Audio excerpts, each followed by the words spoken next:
O Tanjobi omedetou gozaimasu. Isto é japonês para parabéns. O Observador faz 12 anos e, em vez de bolo, oferecemos uma visita ao Japão com a Pinto Lopes Viagens. Assine por apenas 39,90€ e habilite-se a ganhar. 12 anos a escrutinar o poder, 12 mil quilómetros para celebrar. Assine hoje em observador.pt. Arigatou. Gostamos de poder viabilizar trabalhos que de alguma maneira não avançavam ou não encontravam ou tinham algumas dificuldades noutros contextos mais tradicionais ou mais convencionais. Isto é muito engraçado, esta ideia. Completamente a noção de que muitos projetos que passaram por nós não avançariam se não existissem. Exatamente. Se não houvesse espaço no Tão Dimas para... que é um espaço certo para passar essas coisas. É um espaço certo para ser errado.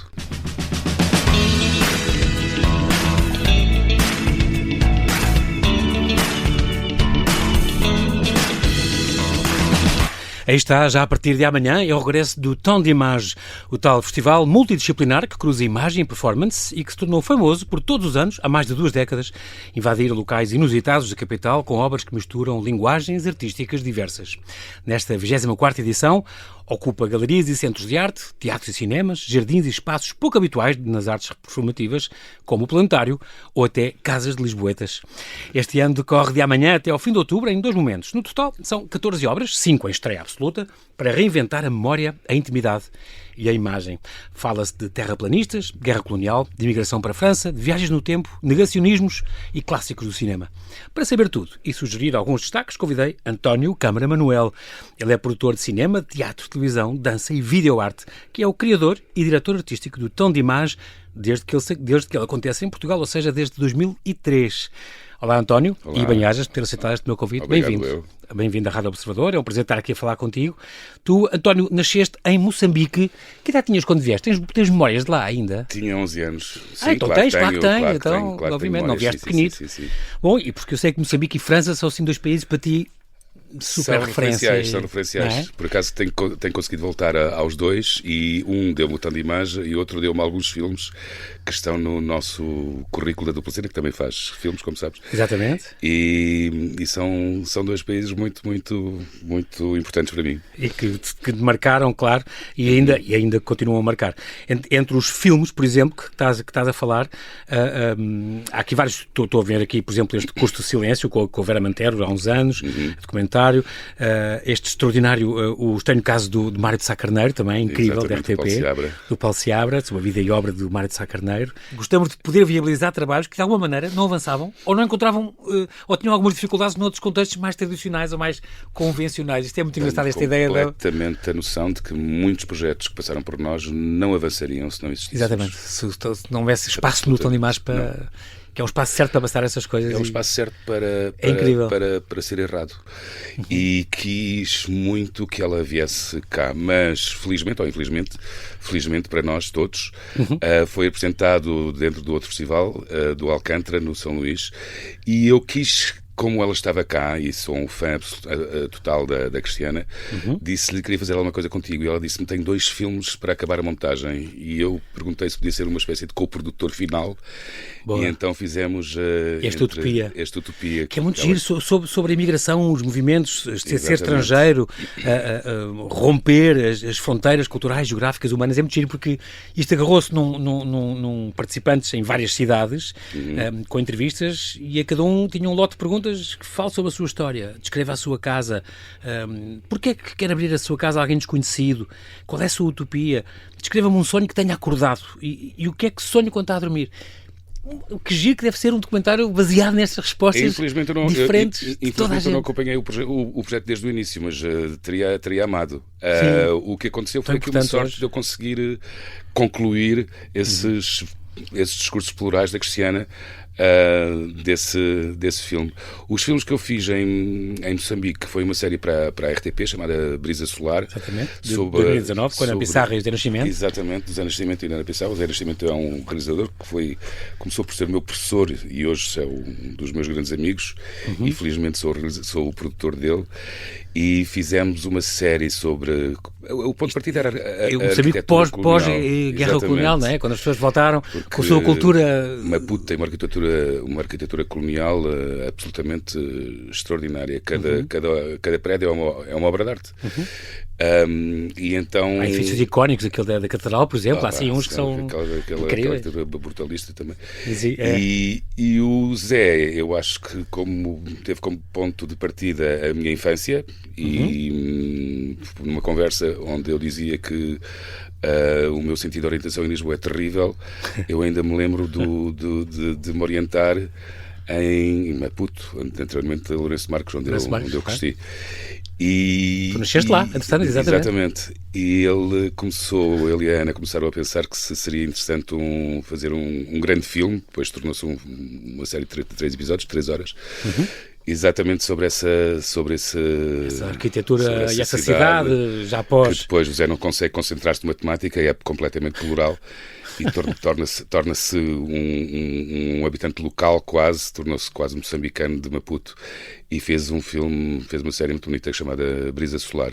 E nessa altura conhecemos um outro realizador, que é o Inadelso Cossa, que era o produtor de Moçambique, e que... isto é As Noites Ainda Cheiram a Pólvora. As Noites Ainda Cheiram a Pólvora, que teve depois também, um currículo interessante, conseguiu chegar ao Festival de Berlim. A Berlinale, exatamente. E estreia mundial. E, portanto... Incrível.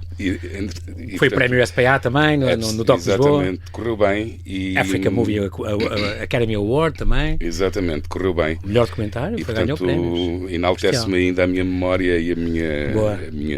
Não deixa morrer essa memória, ainda bem. O tanto de imagens, este ano fala muito de imagens, o que é muito curioso. Fizeste também outro documentário, produziste outro documentário, As Ilhas de Perdigão e a Constante Evolução também. Sim. Do Paulo Seabra também, outra vez. Que ia falar um bocadinho do casal Perdigão na criação da Fundação. Maravilha, da Madalena e do Azeredo. Dois vultos extraordinários, ele e ela. E é um filme que ainda continua a estar na RTP Play e que eu percebo que é bastante, ainda hoje, muito visualizado. Exatamente. Faz sentido, não é? Exatamente. Pois... Quem tiver olhos veja, quem não quiser durma, está ainda em produção. Está ainda em produção, é da Olga Ramos. A Olga também já fez um documentário sobre o Francisco Camacho, chamado Gus, também para a RTP. E agora estamos a concluir uma série de 5 episódios sobre o Bordal Pinheiro, e ela está a utilizar uma animação contando a história do Bordal Pinheiro, que me está a encantar. Eu espero que consigamos vai dar vida ao Zé Pofinho e aquelas figuras todas. Que é incrível. Linda. Que é linda. E ele é extraordinário, era um criativo extraordinário. Todos os lados. Há inclusive a Raquel Ricos. Está na biblioteca, e a câmara consegue filmá-la a descobrir documentos do Bordal que eram desconhecidos. E, portanto, inéditos. Exatamente. E o João Alpuim também deve estar ligado, de certeza. O João Alpuim, exatamente. Grande amigo desta casa também, com este museu único aqui perto. Está quase agora. São 5 episódios. Boa. Portanto, ficamos à espera disso. Estamos em pós-produção. Muito bem. E também o último que eu queria mencionar é este aqui, do Caos e a Mais Bela Assinatura do Mundo, esta homenagem que fizeste ao grande Paulo Cunha Silva, este médico e crítico de arte que tanto colaborou com o vereador da Câmara do Porto e também do Paulo Seabra, e que celebra a vida deste homem que foi entregue Paulo 100% o ADN das artes. Absolutamente. Eu tive a sorte de ser convidado para ser o coordenador de produção da Porto 2001, pelo Manuel de Melo. Capital da Cultura. Exatamente, da Capital da Cultura, em 2001. E tive a sorte de não só conhecer o Paulo, mas de me tornar amigo do Paulo. E quando eu levei para Lisboa, eu tinha um apartamento para arrendar, e foi também meu inquilino. Exato. Quando veio para Lisboa. E correu bem essa dicotomia, amigo e inquilino. Pagava-me a renda muito mais tarde do que eu seria suposto. Era assim. E era um grande amigo. E quando começou com a Câmara do Porto a querer financiar o filme, depois é que foi a RTP. Quando conseguimos fazer o filme foi uma grande homenagem. E eu gosto muito do filme porque é um filme feliz e mostra um Paulo Cunha Silva feliz como eu o conheci. E ele, de facto, para as artes e para a promoção das artes, foi uma pessoa única. Um homem extraordinário, e foi uma grande... Tinha que ser feliz, eu acho. É verdade. com o que ele lidava, não é? Todos os dias. A tua formação passa pelo cinema, e depois esta pós-graduação, este mestrado em narrativas cinematográficas. Tu, aliás, foste professor de narrativas cinematográficas. Isto é o quê? É diferente de guionismo? Sim, ou é mais ou menos... e não é também, no fundo é mais como melhorar as estruturas dramaturgicas do cinema, mas não é muito mais do que isso. Mas foi porque eu estava muito seduzido pelo Zé Maria Mendes, que era um professor que eu amava no conservatório. Nós, os mais velhos, dizemos conservatório, não dizemos a STC, que é a Escola Superior de Teatro e Cinema, porque nós ainda somos do bairro Alto, quando a Escola de Cinema funcionava aí, quando éramos muito felizes nas caves do conservatório. E havia aulas lá? Havia aulas lá, sim. Não sabia. Onde o Zé Nascimento é um palação grande, não é? O Zé Nascimento. E tive a sorte de ter professores como o Seixas Santos, o António Reis, o Paulo Rocha. Eu sou antigo. E, portanto, tive essa bênção, ter estes mestres académica, ter estes mestres. Incrível. E o Zé Maria Mendes não tinha sido meu professor e, portanto, eu fui para a anterior sempre. Eu formei-me depois a realização. Sim. Primeiro direção, depois realização, depois com as narrativas cinematográficas e, ultimamente, eu acho que sou um contínuo aluno da Escola Superior de Teatro de Cinema. Tirei agora uma pós-graduação de pós-produção de cinema, porque eu nunca fui muito bom em orçamentos de pós-produção. E voltei agora ao conservatório, à Escola Superior de Teatro e Cinema, para aprender a fazer os orçamentos de tudo o que é a pós-produção, aprender melhor. O que é toda esta nova tecnologia dos IAs e das, enfim... Exatamente, as ferramentas que... No meu tempo não havia. Claro, exatamente, agora podes dispor dessas ferramentas todas. Aqui em 2010, estou a falar há 16 anos já, fizeste um estágio no Arte, portanto, este canal de TV franco-alemão, em Estrasburgo. De facto, é este canal que lançou em 2002, portanto, o primeiro, o Temps d'Image, portanto, com La Referme du Buisson, o primeiro que decorreu em 2002, se não me engano, ainda em Paris, Bruxelas e Roma. A ideia era mesmo ser uma coisa europeia. Era mesmo essa. Eu estava na ressaca da Porto 2001, não tinha um grande trabalho e vi na internet um festival anunciado na Arte, que era eu, como sou antigo, sou mais francófono que anglófono. Sim, sim. E vi que havia um festival que o conceito primordial era juntar a imagem em movimento e o palco. Eu, antes de cinema, tinha feito dança contemporânea, que eu tive ainda na Companhia Nacional de Ballet e no Ballet Gulbenkian, onde conheci o Francisco Camacho, a Vera Mantero, o João Fiedeiro, toda a gente que veio, que depois fez a nova dança portuguesa. E fundaste a EIRA, não é? Foste um dos fundadores da EIRA, exatamente, a produtora portuguesa de dança contemporânea. A Vera Mantero, com o Francisco Camacho, com a Lúcia Cigalho, e depois, como gostava muito de cinema, juntei o Zé Álvaro Moraes, que era uma referência para mim do cinema, e a Luciana Fina, que ainda continua connosco e também dentro do meu grupo de amigos.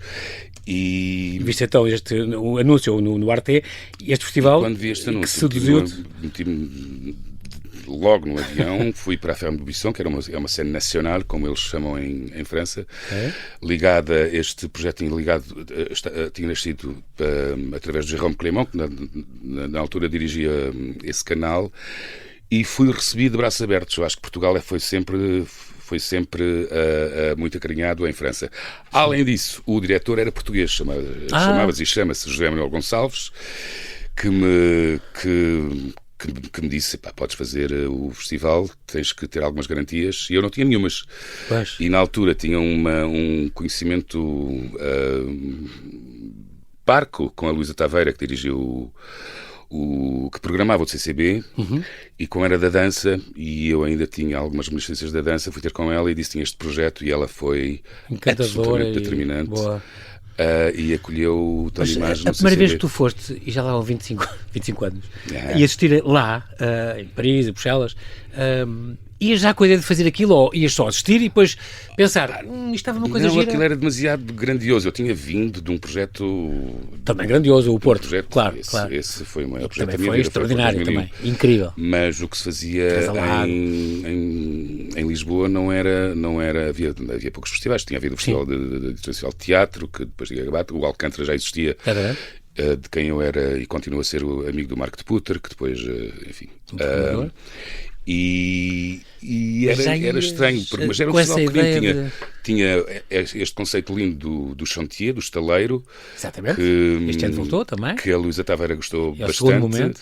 Eu, para seduzir os franceses, até menti, porque disse que ia unir o Pedro Costa e o João Fiedeiro. O João Fiedeiro sabia que era fácil, mas fazer um projeto era da casa, de um cineasta da tua casa. Coreógrafo. Eu não conhecia o Pedro Costa, a não ser como como o grande cineasta, uma das grandes referências do cinema. Mas essa mentira tornou-se verdade. Exatamente. O Pedro Costa gostou muito da ideia. Encontraram um ator que ainda hoje trabalha com os dois, que é o Gustavo Sunta, e fizeram o estaleiro que se chama The End of a Love Affair. Era um projeto de 3 planos só, com o Gustavo, e que teve também uma apresentação em Paris e que correu tudo lá? Muito bem, mas o primeiro estaleiro do Tom Dimas nasceu de uma mentira que se tornou verdade e ainda hoje continua a ser. Isto só para explicar aos nossos ouvintes, estes estaleiros, para obter o financiamento cá, o António propôs então uma candidatura para os estaleiros. É um formato que ainda hoje existe, aliás foi retomado, se não me engano, no ano passado.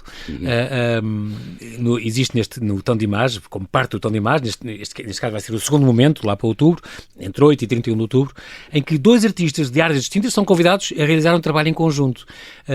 O mais curioso é que o António, nessa primeira vez, estamos a falar em 2003, propôs, tens uma boa ideia, vamos fazer com o Pedro Costa e o João Fiedeiro. Eles não se conhecem, eu próprio não os conhecia, o João Fiedeiro sim, o Pedro Costa se calhar não conhecias tão bem, ou não conhecias mesmo, e a candidatura acabou por ser aprovada. Nem sequer ter falado com eles. E depois, entretanto, o mais curioso é que eles, no meio do caminho, naquele entretanto, em que outras coisas foram aprovadas, afinal acabaram por se conhecer. Não, tornaram-se amigos, tornaram-se extraordinário. Próximos e ainda hoje são camaradas, são cúmplices. É muito giro este momento dos estaleiros, é uma ideia muito, muito gira de juntar-se das artes e estas linguagens diferentes e tem tudo a ver com este festival. Tu também tens aqui uma licenciatura em Arquitetura de Interiores na Fundação Ricardo Espírito Santo? Não é licenciatura, é um Fizeste um curso? Sim, não. Okay. Era pela Fundação Ricardo Espírito Santo. Sim. E porquê Arquitetura de Interiores? Chegaste a pensar em cenografia ou assim? Não, eu queria mesmo arquitetura, mas como não tinha nota, foi uma espécie. Eu deixei a dança contemporânea e queria muito cinema. E não entrei. E então disse: é melhor estudar alguma coisa. Para não ficar parado. Gostava de arquitetura de interiores, mas também não tinha média. E portanto, gostava de arquitetura, perdão, mas também não tinha média e fui para a arquitetura de interiores, onde andei na Fundação Ricardo Espírito Santo a tirar aquele bacharelato. E então, mas no fundo, com a ideia de absorver conhecimento para entrar em cinema, porque embora a minha paixão pelo cinema fosse muito precoce, não tinha uma bagagem intelectual para entrar no conservatório. Claramente, aos 20 anos não tinha e não entrei, fui chumbei. Ok. Entrei depois já com 23 anos. Fizeste alguma coisa? Começaste a ver filmes e a ler coisas? Comecei a ler e comecei a ver filmes. Sim. Mesmo, teve que ser, não, tem que querer isto. Isto é o que eu quero, doa a quem doer, não é? Olha, tens uma voz fantástica e a rádio isto é sempre extraordinário e por isso depois acabaste por revelar que estás num coro. Cantas num coro de vez em quando? Sim. Canto num És coro. o baixo mais baixo e... Fazes recitais de vez em quando? Fazemos, de vez em quando, e já fizemos alguns espetáculos, meia culpa, do Tom Dimas com o Coro Menor, que é o nome do nosso coro, que tem como mestre a Elsa Bruxelas, que é uma grande amiga e também uma pessoa ligada ao cinema e aos palcos. Sim, é um ritual semanal que de vez em quando é apresentado em público. Boa. Sim. Então, em 2004, então, fundaste e desde então dirigiste esta dupla cena, portanto, que também tem um bocadinho a ver, dupla cena, e o nome também indica isso, tem um bocadinho a ver com estes cruzamentos disciplinares, não é? E é para, no fundo, lançar artistas, cai lá fora. Quando a dupla cena foi mesmo para... O nome é ótimo. Para fazer o Tom Dimas, que em si próprio era o binómio da imagem do palco exatamente. A imagem... Mas depois queríamos muito continuar a produzir artistas ligados ao palco e cinema. Portanto, continuámos sempre a fazer, ou tentámos sempre fazer estas duas linguagens. E hoje temos mais ou menos 7 ou 8 projetos em pós-produção na área do cinema. Fazemos o Tom Dimas, que basicamente é o corolário da dupla cena, porque É mesmo a grande missão da dupla cena. E a nossa história não engrandece-nos no sentido com alguma humildade, mas já 24ª edição, caramba. Acho que centenas acho que vamos para o número mais ou menos aproximadamente 5 centenas de projetos que já apoiamos. Incrível. E portanto isso faz-nos felizes. Claro, vocês e o país inteiro. Muito bem, António Câmara Manuel, temos que fazer aqui um brevíssimo intervalo. Já voltamos à conversa, até já.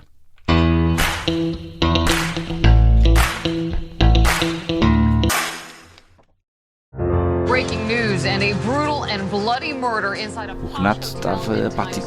Parecia que não estava lá. As testemunhas, as mensagens e os vídeos que ajudaram a polícia a desvendar a forma como Renato Seabra assassinou Carlos Castro em Nova Iorque. Estes são os bastidores nunca revelados da investigação a um crime brutal. Olha para o espelho, o que é que tu vês? E tu achas que o miúdo com 1,85 m, lindo de morrer, vai-se apaixonar por ti? Os Ficheiros do Caso Carlos Castro é uma série para ouvir em 6 episódios que faz parte dos Podcast Plus do Observador. É narrada por mim, Joana Santos, com banda sonora original de Júlio Rezende. Pode ouvir todos os episódios no site do Observador, nas plataformas de podcast ou no YouTube.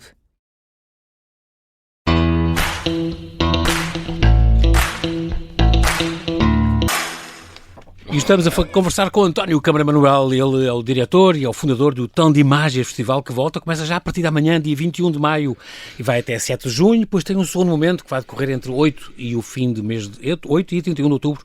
Para já, esta 24ª edição vai ter estes 2 momentos. A curadoria, além do António, tem também a da Ana Calheiros, o Leonardo do Garibaldi e Maria João Garcia. Porquê este nome em francês? É porque será culture, bouillon de culture, porque fica bem? Ou nunca quiseste mudar para os novos tempos de imagem ou uma coisa assim? Não ficava bem. E quando tentámos mudar foi quando o Tom de Imagem já teve... Eu sempre tive na direção, digamos, mas na direção artística já tive alguns intervalos de pausa, e numa das pausas felizes que eu tive enquanto diretor artístico, tive a Mariana Brandão a dirigir. Ela veio cá 2 ou 3 vezes, sim. Sim, que é uma pessoa extraordinária e é admirável. Ex-bailarina também, como se vê, pela postura e tudo dela. Exatamente. É muito bonita. E tentámos tempos de tempo. Nada soa bem. Depois íamos para o Deleuze e depois não queríamos que fosse tão... Nós já somos um pouco um festival de... Não de nicho, mas de quase, não é? E portanto não queríamos intelectualizar... Mas eu acho ainda bem. Ainda mais. Mas isso, eu sei que nós sabemos, assumimos, somos um grande nicho. Já que o Tom de Imagem nasceu como Tom de Imagem, com o nome francês, e com a Mariana tornou-se verdadeiramente português, porque é verdadeiramente o nacional, onde um festival onde os projetos nacionais são imperativos e são a maioria, quando não são a plenitude. Tentámos, mas não conseguimos encontrar. Mas não há nenhuma cláusula a dizer que vocês, pegando na ideia, podias fazer o que quisesses. Não, a RT deu-nos completamente liberdade para mudarmos tudo. O grande RT, claro. Mas continuamos com este nome francês. Não, mas já tens habituados, quando fala o TAN, a gente já sabe o que é, estamos a falar de ti. Vocês começaste recuando um bocadinho com 3 programadores. Hoje devem ser o quê? Uns 15, 16, 17 programadores? Não. Hoje só somos 4. Eu queria mais, mas hoje somos só 4 programadores. Queremos muito que os próprios teatros e os diretores de teatro também programem... Colaborem com vocês, Mas não tem acontecido. Tem sido mais co-produtores e receptores dos projetos que nós apresentamos. Ao princípio eram só 2 espaços também, o CCB e a Cinemateca, hoje em dia também já se espalham. Mas eu gosto muito dessa programação plural. Partilhada. Aqui é uma espécie da quadratura do círculo que é formado pelo Leonardo Garibaldi, Ana Calheiros, a Maria João Garcia e eu. E é bom porque eu já, como já tenho algum tempo nesta posição, tenho já alguns vícios e tenho já algumas tendências que devem ser contrariadas equilibradas pelo resto da equipe. E o olhar jovem do Leonardo e da Ana Calheiros e também da Maria João dão-me essa... Vão contrabalançar o que tu procuras. Então, olha, mas também tu és tão arejado, António, vais lá fora e vês tanta coisa boa que também vais rejuvenescendo. É impossível continuares velho ou ficares velho de repente a ver uma coisa fantástica que todos os anos é sempre inovadora e há artistas novos e emergentes e há coisas clássicas e consagrados e também vocês apostam sempre nos emergentes, que é extraordinário, portanto não há esse perigo de ficar assim enquistado. Não. Posição. Isso, o Tom de Baixo tem essa característica vantagem, que não envelhece. Exatamente. As coisas as fortes são sempre... E o público, como é que é o público? O público educa-se. Vocês pensam captar novos públicos ou não? Eu acho que sim, o público educa-se. Para já a imagem já não é um elemento exterior ou externo a um espetáculo, que se passa num teatro. E a imagem tornou-se um elemento cénico, dramatúrgico e muito presente hoje em uma série de espetáculos. Aqui o que o Tom de Baixo diverge é que é obrigatório. Sim. Faz parte. E, portanto, esse tipo de não pode ser um acaso numa encenação, tem que ser uma coisa que faz parte já da proposta inicial. Continuamos a construir novos públicos, mas já são públicos que já estão habituados ou que já não se surpreendem pelo lado da interdisciplinaridade, mas sim do próprio espetáculo, do próprio objeto artístico que vão ver. Diz-se muito que este é um ano de renovação de identidade do festival. O que é que muda? Esta identidade visual, sonora? Para já mudamos completamente a imagem do Tom de Image e toda a abordagem da comunicação que queríamos. Depois é verdadeiramente uma programação primeira desta quadratura desta gente que o faz pela primeira vez. E depois assume-se, neste primeiro momento, um lado mais ligado ao palco e o segundo momento, um lado mais ligado à galeria e ao estaleiro. Neste primeiro momento não há estaleiros, mas no segundo momento há 2 estaleiros. E estamos todos super mega felizes por termos reunido 4 artistas que, além de amarmos, admiramos bastante. E do cinema é o João Nicolau e o Leonor Teles, não podíamos querer melhor, entre aspas, sem prejuízo dos cineastas. Um na dupla cena Farinha, e outro na Galeria Appleton, exatamente. E a Andréa Farinha e a Joana Manuel.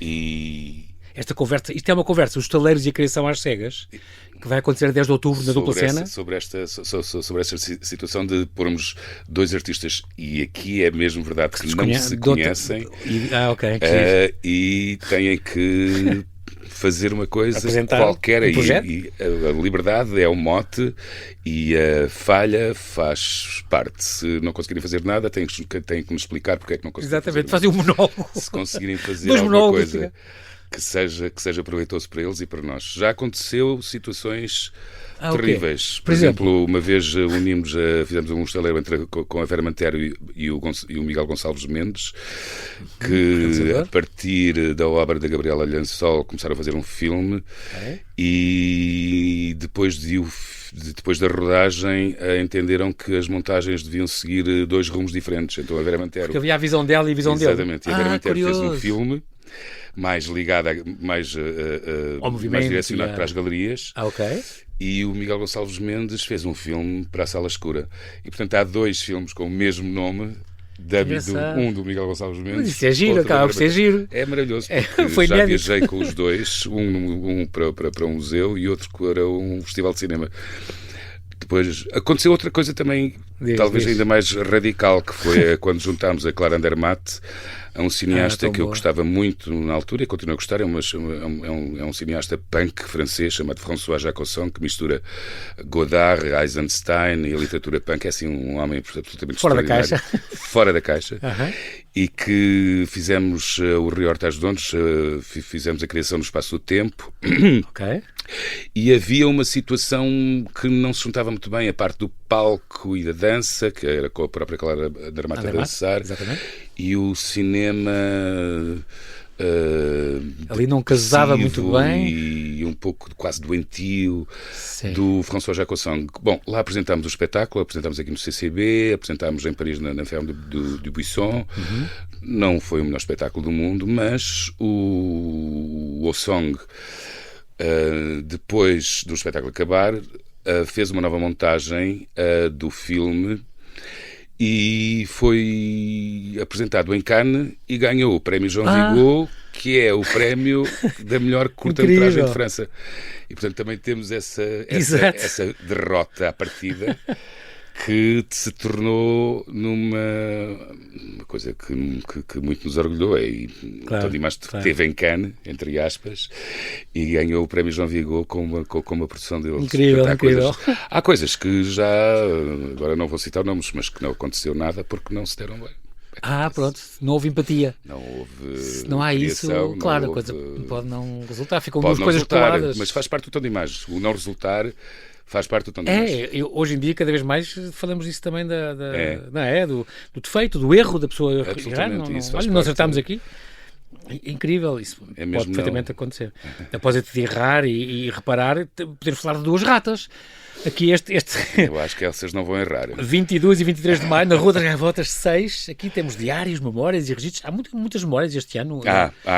É quase todos os projetos. Agora, não há tema, nunca há tema, mas este ano a memória foi muito batida. Este ano foram todos parar a memória, a reconstrução da memória e à dúvida da realidade. Então temos aqui a Rafa Jacinto e a Carolina Cunha e Costa, que evocam esta arte japonesa do kintsugi, não é? Kintsugi, que é aquela coisa de reparar os barros com ouro. Exatamente. Incrível. E também com uma alusão à Beatrix Potter, que faz exatamente, as mas aqui são as restrições, não é? Que se impunham às mulheres, como se via na escrita dela.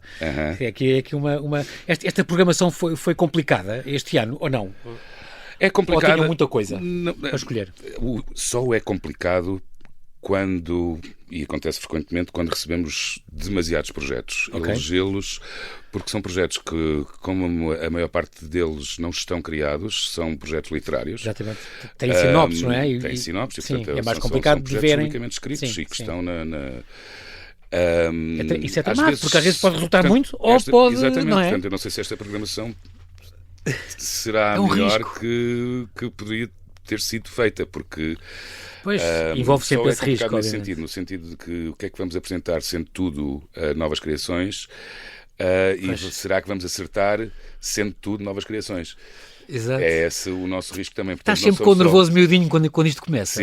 Sim, claro. Não são só os artistas que arriscam, somos nós próprios, porque nós próprios também não sabemos muito bem o que é que vai ser ali acontecer, porque tem uma ideia, nós recebemos... São palavras escritas, conceitos desenvolvidos literariamente. Há uma coisa que eu adoro, já disse, a Mariana sempre disse nos vários anos que aqui já veio cá falar connosco também, esta questão de encontram-se, ao princípio era só Cinemateca CCB, pronto, quando arrancou, mas depois ao longo destes 20 e tal anos vão sempre arranjar uns sítios estranhos. Este ano é o planetário. Vamos do céu à terra, vamos exatamente, do planetário. E depois vão para casas de pessoas e até que se inscreveram. Casas das pessoas, portanto... já houve coisas que fizeram para 4 pessoas ou para uma pessoa só. Foi para uma pessoa só. Foi, não foi? Faz é incrível. Tudo parte deste festival. Muito bem, então... Sim. Que é giro, nós abrimos amanhã precisamente com a peça do Henrique Furtado, que se chama Quando os Anjos Falam de Amor e que é apresentada em casas que se inscrevem. Inscreveram-se previamente e tal. Onde vive o máximo de 6 pessoas. Exatamente, para 6 pessoas.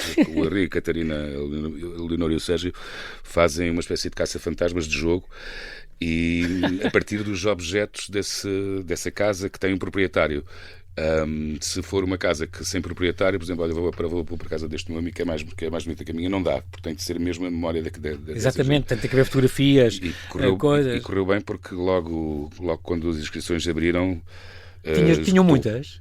Esgotou. Sim, esgotou, mas também são 16, portanto não isso, o número até tem um número limitado que era para 6 pessoas, portanto se houver uma família de 8, 2 têm que sair. Exato. Incrível. Hotel Paradoxo, que vai ser então no Planetário da Marinha, aqui junto ao teatro, o cinema, a astrofísica. Com a Culturgest, e vamos ter o Alex Cassal e o Marco Mendonça, Mendonça no céu. numa viagem que vai até 2009. Vamos lá ver o que é que vamos descobrir desse Uma viagem no tempo, exato. As duas ratas falámos, a Pele Nómada é outra que vai ser no cinema. A Pele Nómada, nós somos muito fãs do João Fiedeiro, e o João Fiedeiro teve sempre, desde o início até ao fim, e já há 2 anos tínhamos apresentado a saída da Real, quando ele deixou de poder estar no espaço ali na Calçada do Combro, e saiu. A Maria João Guardão filmou e nós apresentámos entre vários festivais no nosso Animais. E a Pele Nómada, que é mesmo uma realização do João Fiedeiro, da Aline Belfort. É um road movie também. É um road movie do transporte do espólio da Real até Serralves, onde essas memórias vão ficar. Exatamente, vai lá o espólio dele, foi para lá. O Souvenir, que cá está mais, continuamos a falar de memórias, aqui no Teatro Ibérico. O Souvenir, eu estou muito curioso, porque o Teatro Cadete normalmente fala de projetos mais plurais, naturalmente ligados ao decolonial, à colonização, e a identidade, e depois aqui o confronto trata a entre família Brasil dele. E Portugal. E aqui pega no pai dele. E, portanto, que foi imigrante em França. Imigrante em França. É incrível. E, portanto, ele vai perceber o que é através do que encontrou das memórias do pai. Estou mesmo muito curioso no Teatro Ibérico, ainda por cima, que é um teatro que eu gosto bastante. Exatamente. Que também vai apresentar depois, há 2 espetáculos no Teatro Ibérico.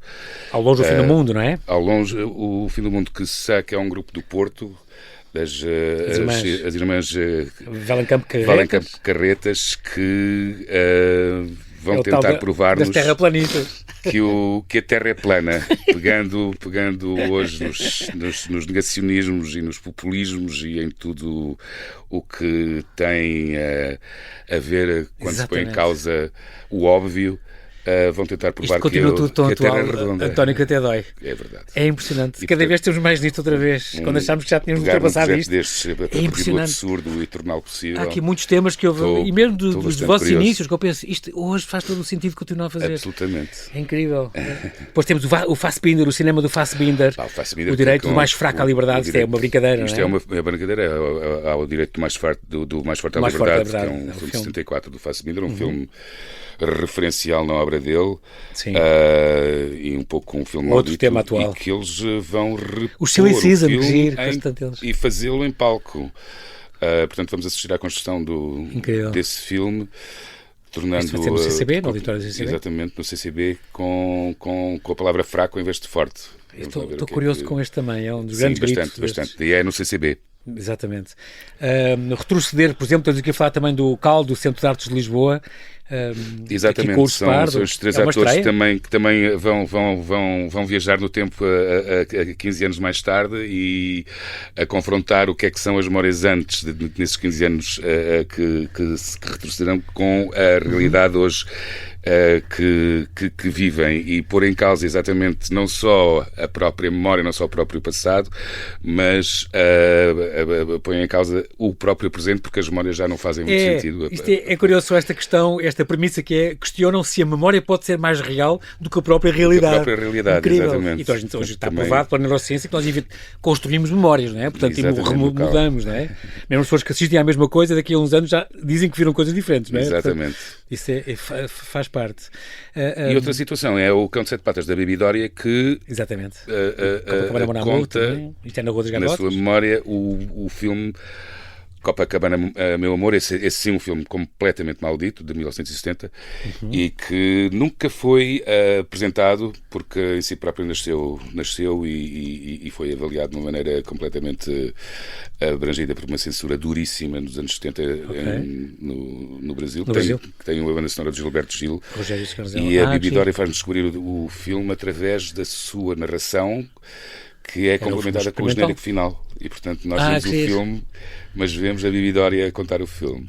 Que curioso. Bem, de facto, cá está junto a cinema, performance, documentário. Estou muito curioso com isto. Qual é a função deste festival? O que é que tu pretendes com ele, António? Apoio à criação artística. O que é que tu ficarias feliz se ele atingisse o quê? o apoio a essa criação, a divulgação para já valores? tornar possível estes objetos surgirem. Depois tentar chegar a um público cada vez mais amplo, porque isto parte sempre de projetos que não são, à partida, que não têm um lado abrangente a nível do público e do lado mais comercial. Portanto, o que o Tondimagem proporciona é uma liberdade de criação que não questiona qualquer tipo de direções nem de limites. E tentá-los fazer chegar ao público e saber o que é possível fazer nascer da união das linguagens. Será que é um novo cinema através do palco? Será que é um novo palco através com a inclusão do cinema? Exato. Será que temos que começar a montar como cinema e banir o plano de sequência, que hoje é o corolário das redes sociais? E que outrora era o nosso plano eleito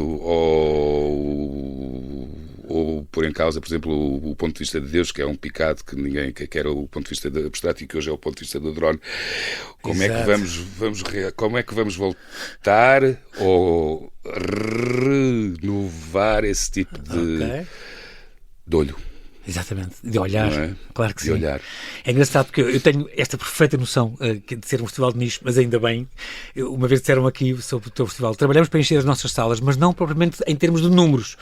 Gostamos de poder viabilizar trabalhos que de alguma maneira não avançavam ou não encontravam ou tinham algumas dificuldades noutros contextos mais tradicionais ou mais convencionais. Isto é muito engraçado, esta ideia. Completamente a noção de que muitos projetos que passaram por nós não avançariam se não existissem. Exatamente, se não houvesse espaço no Tondimagem para... que é um espaço certo para passar essas coisas. É um espaço certo para ser errado. E tem esta coisa dos consagrados e dos emergentes, tem sempre esta coisa, isto também é muito importante, esta evolução ao longo destas 24 edições tem sido maravilhosa. Nós não temos mais tempo, mas António, conto contigo para o ano. Gostei muito. Só uma coisa, as pessoas que queiram saber a programação, qual é o vosso site? Diz o quê? Tondimagem, tdi.com. Pronto, escolha onde quer ir, consulta a programação, então no site do festival, ou também no Dupla Cena, outro site que também pode consultar, este Tondimagem, não perca já a partir de amanhã, dia 21 de maio até 7 de junho, e depois as últimas 3 semanas de outubro, para os estaleiros a não perder a Tondimagem, 24ª edição neste ano. Bem-ajas, António. Muito obrigado. Muito obrigado. Muito obrigado mesmo.